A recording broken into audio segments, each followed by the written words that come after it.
see behind me. It's 10:54 p.m., but damn it, I said I was gonna upload every other day, and so I'm gonna do that. Even though I'm kind of at my limit today, to be honest with you. I am kind of exhausted from a chaotic couple days, and so I guess this is just gonna be a general life update. First of all, please look at my awesome Carmela Soprano shirts. I saw it on the internet. I knew I needed to have it. It looks a little weird on me because I have big boobs. And so, that's right, I have big boobs. Hey, do you want to see my big boobs? You know where you can do that? Link in the description. But yeah, I saw it on the internet. And, like, Carmela looks a little bit like E.T. sometimes because my boobs just like fold over on her. Regardless, this shirt makes me very happy. Okay, so where do I even start? Shit. So I finally flirted enough with a boy on Tinder that we are going on a date. I'm very nervous about it. It's bringing up all kinds of icky feelings for me. I am wearing shorts. I'm not just... Now, if you didn't want to see me wearing shorts, but yeah, so I've been talking to this boy on Tinder, and I'm feeling really good. I'm feeling good about the guy. Like, I've seen people on YouTube do this before where they talk about the person they're going on a date with, and I'm not gonna do that at all.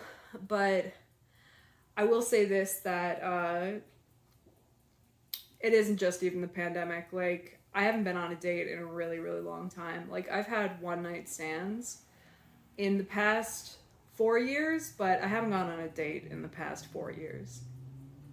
And before that, wasn't good at it, and have never been good at it. And I also got sober a year ago, so I've never been on a date sober. And it scares me, and it makes me feel very insecure, and I talked about all of that in therapy today. But I'm also trying to have like a positive attitude, because even if this date goes really poorly, which it might be scarier if it goes well, to be honest with you, but if it goes really poorly, this is a really important step for me, is that I've gotten comfortable enough to talk to a boy and go on a picnic with him. There we go.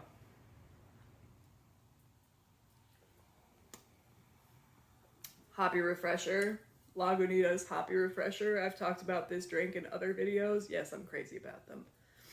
It is IPA flavored sparkling water. And it's almost like having a real drink, which I want very badly. I guess one thing I will say, one tiny detail I will share, is that the guy that I'm going out with is also sober. So that is, and thinking about it, like, yeah, that's gonna absolutely have to be a requirement for anyone I want to go out with. But I mean, maybe we get married and we have kids, and this is the only time I ever have to go on a first date again. It can happen. That's how things happen for normies, right? You like never go on a date, and then you go on one date with someone, and it's the first person you go on a date with, and it's like, oops, now we're married. I feel like a heterosexual right now. I've got fingers crossed. Okay. My sister is 8.5 months pregnant. And she is... Oh, my alarm is going off. I'm going to dismiss that. That's my take your medicine alarm, which I will. Don't worry. In fact, I'll do that right now.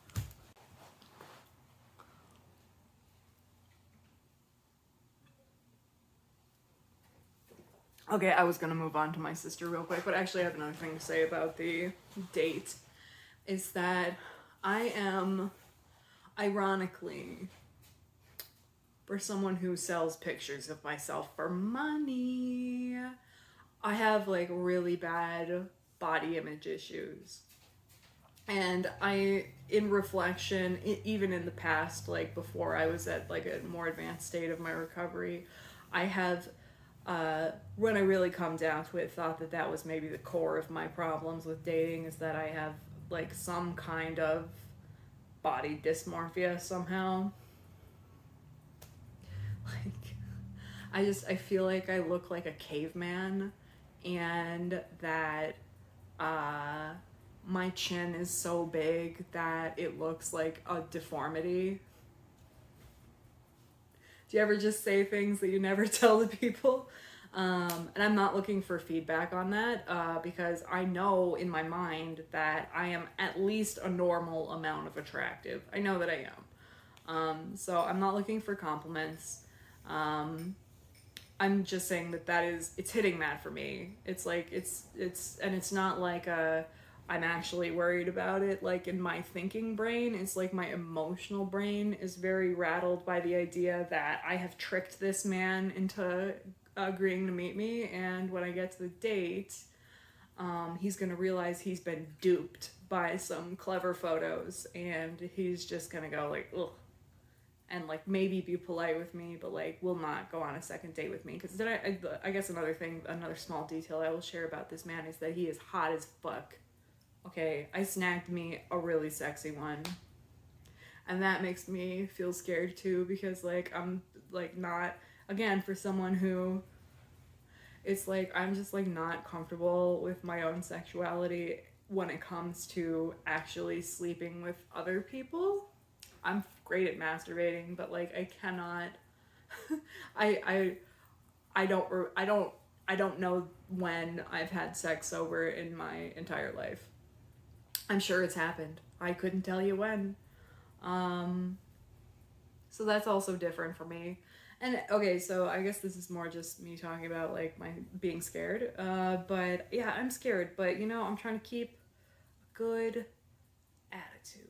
And I know that I can feel these feelings. I think that I've been so chaotic and busy over the last couple days that I haven't really had a chance to process these feelings. And so I think I'm going to cancel what I'm doing tomorrow night and just like stay at home and take care of myself and maybe cry a bunch. And yeah, and if I do wind up going out with this guy, I'll probably like maybe not make this video public after that point, because I'm pretty embarrassed by how much emotion this is like bringing up for me. Isn't that fun? Isn't that so fun? Okay, so anyway, my sister's 8.5 months pregnant, and she is very concerned about the Delta variant. And even though I'm vaccinated, she's vaccinated, everybody's vaccinated, I did go to a cabin this weekend with a bunch of people, and people weren't wearing masks, and it was for at least 5 hours, 6 hours. We were all inside together, no masks on. So I agreed to go to the Minneapolis airport and get tested for COVID before I go over to my sister's house today, which I did, and we'll get to that.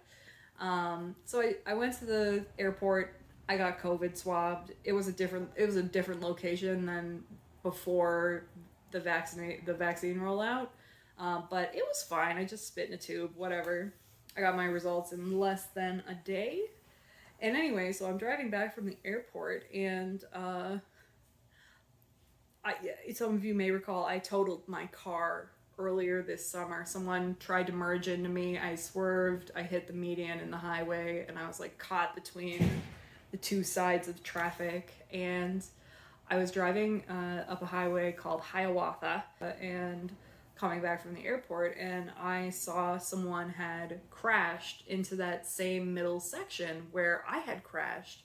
And something that freaked me out when I crashed is that nobody stopped to see if I was okay. Like, the guy just drove off. I was crashed in the middle of like rush hour traffic. Nobody stopped to see if I was okay. Now, luckily, I wasn't hurt, so I was able to get on my phone and call 911 because like I was stuck. And but I thought about it. I was like, what if no one had stopped and I was injured? And I could have bled out there. I sat there for more than an hour, and no one stopped. So I'm like looking at this car in the other lane, or in the oncoming traffic, and sort of stuck against the median. I'm like looking at it really hard, and because I'm thinking, what if I could be the person I needed, you know? And I'm like looking, I'm trying to see what happened to the car there, and I realized there's like old people in the car, and I'm like, oh no! And while I was looking at the crashed car, I crashed my car into another car. I rear-ended somebody, and violently enough that my license plate flew off into the highway. We both pulled over, and he had damage to his car. He was cool, like, you know, it could have gone a lot worse. Like, I could have been uninsured or something, but I have car insurance, and so I just like gave him all my information, and his bumper was fucked. Like, I definitely did a lot of at least paint damage. I don't think it looked bent. Please don't have a bent anything in your car, Mr. Man, please, because I just don't want to pay for that. But anyway, and my car was kind of fucked too. Like, the hood was all weird, and it was like kind of half popped up, but only by the windshield, so but it still drove. So I drove it straight to the auto shop by my house, or by my apartment. And when I say house, I mean apartment. I don't own a home. Yeah, so I took it up there, and I left it overnight. And I came back, and they called me this morning, and they were like, yeah, it's really not worth fixing, because my car is a piece of shit. My car is a rusted, ugly, barely functioning piece of shit that I bought from a family member. And I've not told this family member, so family member, I'm sorry if you are watching this, but I often wished that I had just gone to a dealership, because this thing is just such a piece of shit. Anyway, so they called me, yeah, the body shop called me up, and they were like, yeah, you know, it's safe to drive, but the hinges on the hood are fucked. And so your hood is stuck shut. And if you want to get it out, you're going to have to, like, use the jaws of life or something to get it off the car, and then you're going to have to weld it back onto the car. So basically, it is okay to drive until I need like an oil change or something, because to do that hood thing where they put it off and put it back on is going to cost $2,000 to $3,000, and I only paid $500 for this car plus like another $500 in fixing the engine. So not worth it. Not worth it. For that, for $2,000, I could get a dealer used car. But anyway, so yeah, I crashed my car, and I totaled my car because it's too expensive. It's not worth it to fix. So it's just basically, it's workable, but it's I gotta figure something out real soon. But anyway, yeah, today I did go over to my sister's house, and I watched my niece, and she was having a day. Like, the idea is that my sister is so pregnant, she never gets a moment to herself with her 3-year-old daughter, my niece Charlie. And Charlie likes me, and we get along really good, so the idea is I'll come over and I'll take Charlie to the park for a couple hours a week, just so you and your husband can have a moment to yourselves, you know? And she's so pregnant, she's like getting ready to give birth, and it's a nightmare right now because of the Delta variant, they're back to the COVID rules at the hospital where only her husband is allowed to come with her while she's giving birth. No one else can be at the hospital, so like somebody's got to like take care of Charlie while she's giving birth. And so she's like, I can't give birth on the day she's supposed to go to preschool. I can't miss the first day of school. So fun. And anyway, so yeah, I took Charlie to the park today, and oh my god, we learned so many hard lessons today. Or we were like, for a 3-year-old, we were encountering some of the harder lessons in life. Like, what happens if you want a toy, but the other kids don't want to share it? That's really hard for a 3-year-old. And I was, I'm trying to coach her through it, but like at the same time, it's like, you gotta kind of let her go and socialize with the other children too, and like let her figure that out through lived experience, because like I can say it to her like, hey, you know, that's the other kid's toy, they don't want to share, and that's okay. um it's she's not gonna get that from me. I like actually had to watch her experience like these other kids kind of like almost get angry at her like, no, you can't have my squirt gun. And for her to get really upset about it, it was like, oh my goodness. And also, I mean, she played with other kids, she's so outgoing. I told my therapist that like I really admire my niece because she's not scared of other people at all. She's so outgoing. She just, when she's at the park, she just goes up to the other kids and they are friends instantly. It's like so fun to watch. I had such a fun time just like sitting on the park bench and watching the little children play. But then when it was time to go home, we had already been there for 2 hours. And when it was time to go home, it took another hour to walk 2 blocks to my sister's house again because she just absolutely would not go home. She was every step was just like a fight with her. She would just lay on the ground and just kick and scream, and she didn't want to leave the park. And you know, I'm not a parent. I'm doing this. I am trying to like. I've never really had an experience like this with her before, where I couldn't just pick her up and bring her home. She's a giant 3-year-old. I'm not strong enough to pick her up when she's flailing anymore. And so I kind of just let her. I mean, I kind of just had her throw her tantrum, and I was like, "Okay, Charlie, you're being naughty. You need to come home." And I had to pretend that I was gonna walk home and I was gonna leave her, and that really upset her.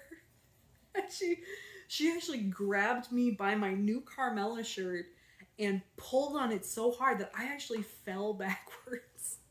And I actually had to get stern with her. I was like, Charlie, do not pull me by my shirt. It's like I worry about. I never like to get stern with her because like I know how sensitive children are, and I don't want to be that person to her.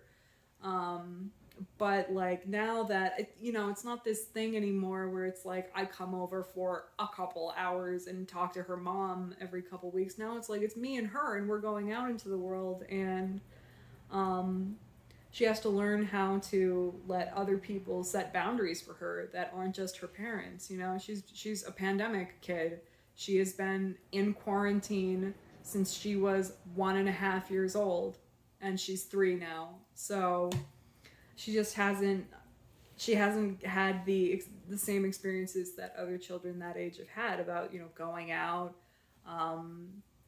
you know, going out basically, like just going out. She has to learn some things. She's a little bit behind, and something that my sister and I have talked about is that at least she's not alone in being a little behind. You got to think that there's like a whole generation of children and parents who are trying to deal with the social isolation, how it affected their kids in the past 2 years or whatever.